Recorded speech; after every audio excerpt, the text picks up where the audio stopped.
On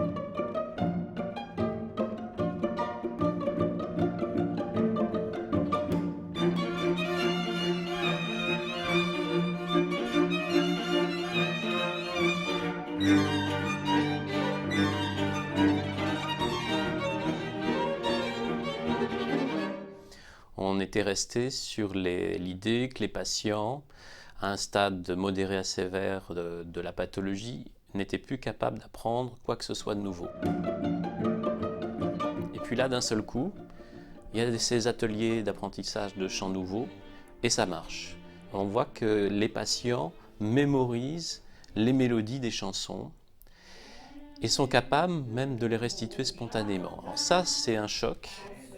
On se dit, comment on peut expliquer ce qui se passe là? Derrière le mur de mon jardin, la rivière trace son chemin.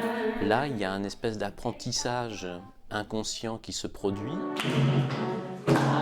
Et on a vraiment une claire dissociation chez ces patients entre une capacité qui demeure intacte à mémoriser des mélodies, alors que la capacité de mémoriser un texte, des phrases, est complètement effondrée.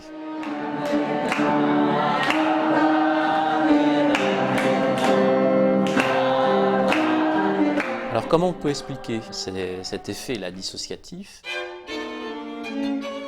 On a réalisé des études de neuroimagerie, donc on s'est aperçu que la mémoire de la musique engageait beaucoup plus largement le cerveau, tant dans l'hémisphère gauche que dans l'hémisphère droit. La différence la plus marquante d'un point de vue ce qu'on va qualifier de structural, c'est-à-dire la différence en termes de densité de neurones dans le cerveau, eh bien on l'a trouvée dans l'hippocampe, dans les régions hippocampiques.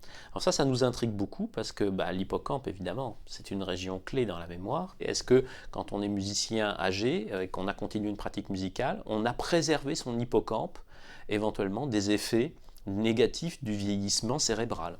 Est-ce que cet effet sur l'hippocampe, ça peut aussi être intéressant à considérer comme un facteur de préservation du démarrage d'une maladie neurodégénérative comme la maladie d'Alzheimer? Si on a un hippocampe avec plus de neurones parce qu'on fait de la musique, à quoi ça sert?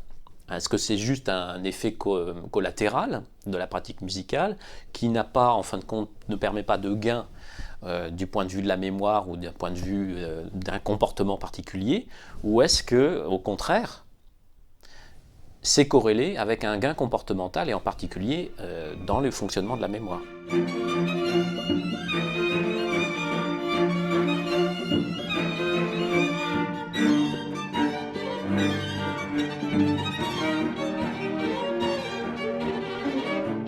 La pratique de la musique modifie le cerveau. S'il n'y a rien d'autre que la musique qui peut produire ce type d'effet, alors là on pourra conclure, oui, la musique est spéciale pour le cerveau.